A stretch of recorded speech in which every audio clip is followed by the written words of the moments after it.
but share an anecdote with you which explains why I'm so strongly opposed to this bill. One of my late husband's great pleasures was reading.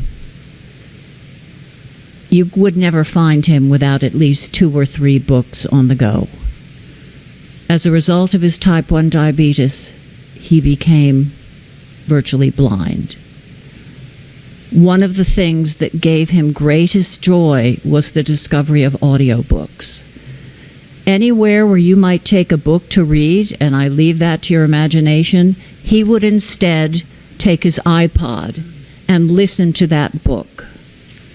This bill would impose a tax on people like my husband, who were relying on technology to give them a pleasure they might not otherwise be able to enjoy. I don't want to put a tax on people like my husband. I don't want to increase taxes on the residents of Connecticut. The representative from the 21st asked, is this a new tax? It's not a new tax in that we created it out of whole cloth and thought we're going to just come up with a new kind of tax. This is a new tax on entities that were not subject to that tax before, and it's a new tax on hundreds of thousands of Connecticut residents. Let's take a low-income family who've availed themselves of one of the low-cost offerings for internet at home with a free modem, as are available from prices ranging from $10 a month to $30 a month from a number of our providers like Cox and Charter and Comcast. They would like to enjoy the same things for their families and their children that we do. They might like to stream Netflix and Amazon. Their son or daughter might want a gaming service. They might like to listen to music like Pandora or Spotify.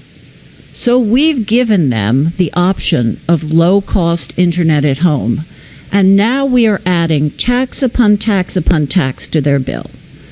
The Office of Consumer Counsel cited in her testimony a report on wireless taxes. As I mentioned on that day in question, that very report goes on to outline the regressive nature of wireless taxes. Economists use the term regressive to describe tax systems that impose higher tax incomes on low-income residents. Because low-income households pay a greater percentage of their budgets on wireless service taxes than high-income households, wireless service taxes are regressive.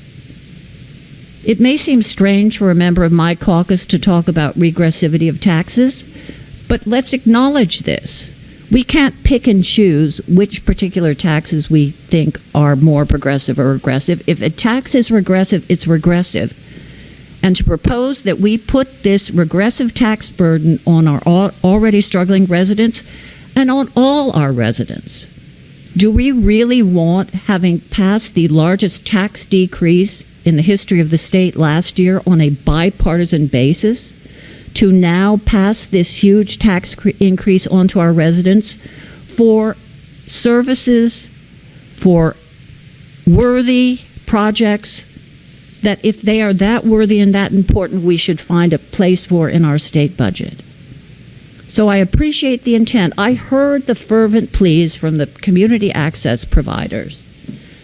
But if it is worth doing, it is worth finding the money in the state budget to pay for, and not by inflicting yet more taxes on our residents in a manner that's going to have the biggest effect on the lowest income, and at the end of the day, doesn't make our state a better one in which to live.